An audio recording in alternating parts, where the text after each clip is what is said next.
10 సినిమాలు ఇప్పుడు అర్ధ గంటలో కొంటాడు ఆయన. అదే సార్ సార్ ఇప్పుడు అంటే ఒక మీకు క్లారిటీ ఇస్తున్నా, యాక్టివ్ ప్రొడ్యూసర్ చాలామంది దీనికి మద్దతుగా ఉన్నారు, కొందరు వ్యక్తులే మద్దతుగా లేరు. వాళ్ళ బాధలు వాళ్ళు చెప్పుకుంటున్నారు, వీళ్ళ బాధలు వీళ్ళు చెప్తున్నారు. బాధలు అందరికీ ఉన్నాయి, వాళ్ళకి బాధలు లేవని అనట్లేదండి. సినిమాలు మేము తీస్తున్నాం, వాళ్ళు తీస్తున్నారు, బాధలు ఉన్నాయి. కానీ ప్రాబ్లం ఏంటంటే బాధలు ఉన్నాయి కదా అని చెప్పేసి వాళ్ళు కనీసం సర్వే అవుతారు. ఇప్పుడు మేము సినిమాలు తీస్తున్నాం, ఇక్కడ కాకపోతే హిందీలో తీస్తున్నాం, బాలీవుడ్లో తీస్తున్నాం, ఎక్కడైనా సినిమా ఆగట్లా, థియేటర్లు ఆగిపోయే పరిస్థితికి వచ్చినాయి. ఇప్పుడు ఇక్కడ ఉన్న స్టేజ్ మీద ఉన్న చాలామంది ఎగ్జిబిటర్లు మేము బంద్ చేస్తాం థియేటర్లు అంటే, లేదు పర్సంటేజ్ విధానికి ఫైట్ చేసి పర్సంటేజ్ని నిలబెడతాం, మీరు ఓపిక పట్టండి అని ఒక 20 థియేటర్లు హోల్డ్ అయ్యి ఉన్నాయి ఇలా సిటీలో. లేకుంటే 20 థియేటర్లు బంద్ అయిపోతాయి ఇప్పుడు. కాకపోతే వాళ్ళకి హామీ ఇచ్చే మేము తీసుకొచ్చాము ఇక్కడికి. ఎందుకంటే ఇలా స్వార్థం ఏం లేదు, మాకు సెల్ఫిష్నెస్ ఏం లేదు. ఇక్కడ నైజాం ఏరియాలో థియేటర్లు బంద్ అయితే అందరు ప్రొడ్యూసర్లు బాంబేలో పోయి అగ్రిమెంట్ చేయాలి. ఇలా బాంబేలో సింగిల్ థియేటర్ లేదండి, ఎక్కడ సింగిల్ థియేటర్లు మనుగడ మొత్తం పోయింది. ఓన్లీ ఉన్నదల్లా ఇప్పుడు మన ఓన్లీ తెలుగు ఫిలిం ఇండస్ట్రీలు ఉన్నాయి సింగిల్ థియేటర్లు. దీన్ని కాపాడుకోవాల్సిన బాధ్యత మనకుంది. ఇప్పుడు మేము ప్రొడ్యూసర్, డిస్ట్రిబ్యూటర్, ఎగ్జిబిటర్ మూడిట్లో ఉన్నాం మేము. అయినా ఎందుకోసం ఎగ్జిబిషన్ దాని గురించి ఇలా వచ్చి ఇక్కడ నిలబడ్డాం. థియేటర్లు బతకాలి. ఇప్పుడు మాకే కాదు, మాకున్న థియేటర్లు ఎంత ఉన్నాయో మైత్రికి అంతే ఉన్నాయి, మిగిలిన వాళ్ళకు ఉన్నాయి, అందరికీ థియేటర్లు ఉన్నాయి. ఇక్కడ థియేటర్లు లేని వాళ్ళు ఎవరు లేరు. మా కోసం మేము సెల్ఫిష్గా దీనికోసం ఫైట్ చేయట్లే, బతకాలి.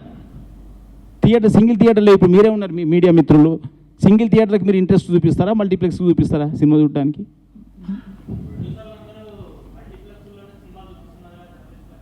అది మరి మీరు అవాయిడ్ చేయట్లేదు, మీరు కూడా ఇంట్రెస్ట్కి వెళ్తున్నారు. మమ్మల్ని చిన్న వీళ్ళు అదే ఎగ్జిబిటర్లు అదే అంటున్నారు, మీరు కూడా మమ్మల్ని చిన్న చూస్తున్నారని. మీరు వెళ్ళి సింగిల్ థియేటర్ని సినిమా చూస్తామనండి, మరి అక్కడే టికెట్లు ఇవ్వండి అనండి.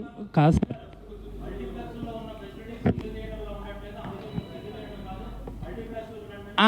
రైట్, మీరు చెప్పేది బాగుంది. మీరు ఇప్పుడు ఆ పర్సెంటేజ్ సిస్టమ్ అయిన తర్వాత మీరు ఏ థియేటర్లు అయితే ఆ ఫెసిలిటీస్ లేవో మీరు నిలదీయండి. ఇప్పుడు నా థియేటర్లు ఉన్నాయి, లేకుంటే సునీల్ థియేటర్లు ఉన్నాయి, లేకుంటే ఇంకెవరి థియేటర్లు, ఆ థియేటర్కి వెళ్ళి సినిమా చూడండి. సినిమా చూసిన తర్వాత ఏంటి థియేటర్ ఇలా ఉందని అప్పుడు మీరు రాయండి. సార్ సార్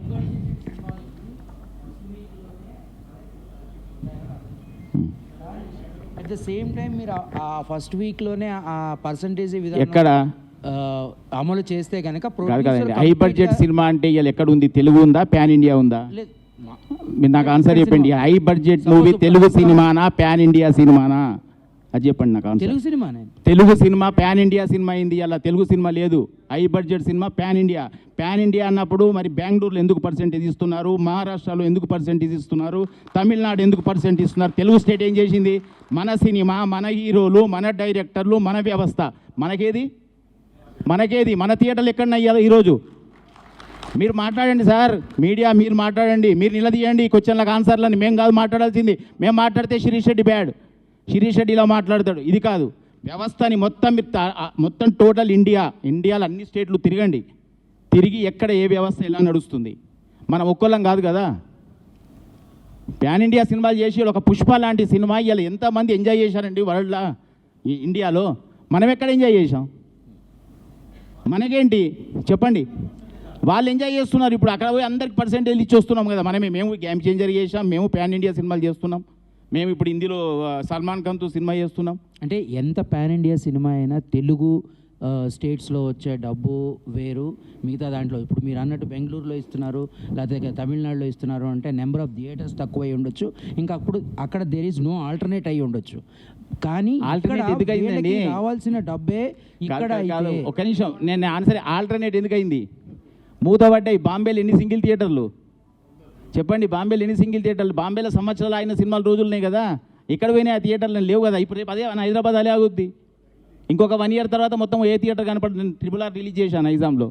RRR సినిమాకి ఇప్పటికీ సినిమాకి 100 థియేటర్లు పోయినాయి తెలుసా మీకు? ఎన్ని రోజులైంది RRR వచ్చి? అంతరించిపోతుంది. ఇవన్నీ తెలిసిన వ్యక్తిగా నేను మాట్లాడుతున్నా, తెలియని వాళ్ళు చాలా మాట్లాడుతున్నారు. ఇండస్ట్రీలో ఏ ప్రొడ్యూసర్కి తెలియదు, ఏ థియేటర్ బంద్ అయింది తెలియదు, ఏ థియేటర్ ఉన్నదో తెలియదు. మేము మాట్లాడుతున్నాం, పోతుంది. ఎందుకంటే డిస్ట్రిబ్యూషన్లో ఉన్నాం మేము, ఇంక ఉండాలి వ్యవస్థలో. ఇక్కడ డిస్ట్రిబ్యూషన్ అయితే మూసుకోలేం కదా. సో అంటే బీయింగ్ ఏ ప్రొడ్యూసర్, మీరు ఇప్పుడు ఒక 100 కోట్ల సినిమా తీసారనుకుందాం. ఈ 100 కోట్ల సినిమాని రిలీజ్ చేసినప్పుడు అప్పుడు మీరు కూడా యాజ్ ఏ ప్రొడ్యూసర్గా ఈ పర్సంటేజ్ విధానాన్ని కావాలి అని అంటారా? 100%. ఎందుకంటే అని అంటున్నానంటే మీకు ఇది చెప్తా. వ్యవస్థ మారాలంటే ఇక్కడికి వెళ్ళి మారాలి, పైనుంచి మారదండి, ఇక్కడ నుంచే మారాలి. పాలిచ్చేవాడు పాలేరయ్యాడు. ఇవాళ వ్యవస్థ ఇక్కడ నుంచి స్టార్ట్ అవుతుంది, రెవెన్యూ ఎక్కడికి వెళ్ళి మొదలవుతుంది, థియేటర్ నుంచి రెవెన్యూ మొదలవుతుంది.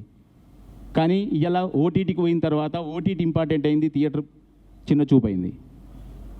అది కాదు కదా, ఇక్కడికి వెళ్ళి మనం ఎంజాయ్ చేసేది థియేటర్ని, మనం సినిమా చూసేది థియేటర్ని, కటౌట్లు పెట్టి ఎంజాయ్ చేస్తున్నారు, పాలాభిషేకం.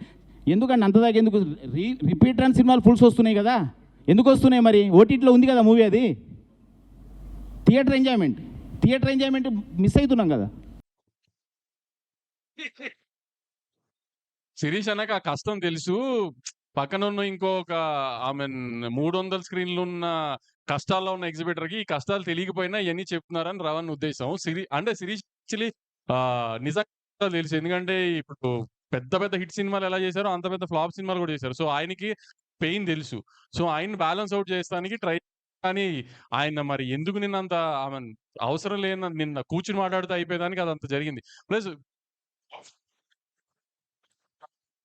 మీరు తిరుపతి గారు చేశారు. ఎందుకు మళ్ళీ ఇటు వైజాగ్ మారాల్సి వచ్చిందంటే ఏంటి రోజు ఒకటే రెస్టారెంట్ లో తినాం కదా, అప్పుడప్పుడు మారుతాం కదా. అలానే మూడు వచ్చింది, మారాలనిపించింది, మారాను అంతే. అది మీరు రాజు గారిని శిరీష్ అన్నని అడగాలి, అది నాకు తెలియదు కదా.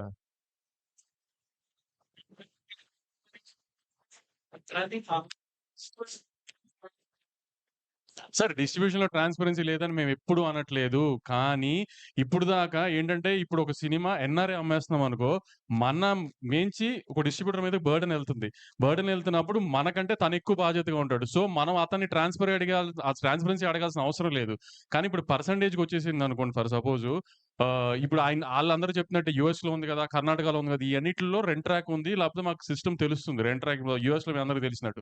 సో అట్లానే మాకు ఇప్పుడు పర్సంటేజ్ మీదకి వెళ్తుంది కాబట్టి మీరు అన్నట్టు ఫుట్ఫాల్ పెరిగినా, థియేటర్స్ వాళ్ళు బాగుపడుతున్నా, అన్ని జరిగినా మాకు ఆ రెవెన్యూ సైడ్ ఎంత పెరిగిందో తెలియాలి. కాబట్టి మాకు ఆ ట్రాన్స్పరెన్సీ కోసం రెంట్ ట్రాక్ కావాలి అంటున్నాం. ఇప్పుడు దాకా ఏంటంటే మరి పర్సంటేజ్ వచ్చిన తర్వాత వేరు, రెంటల్లో ఉన్నప్పుడు వేరు కదా. రెంటల్లో ఉన్నప్పుడు డిస్ట్రిబ్యూటర్ రిస్క్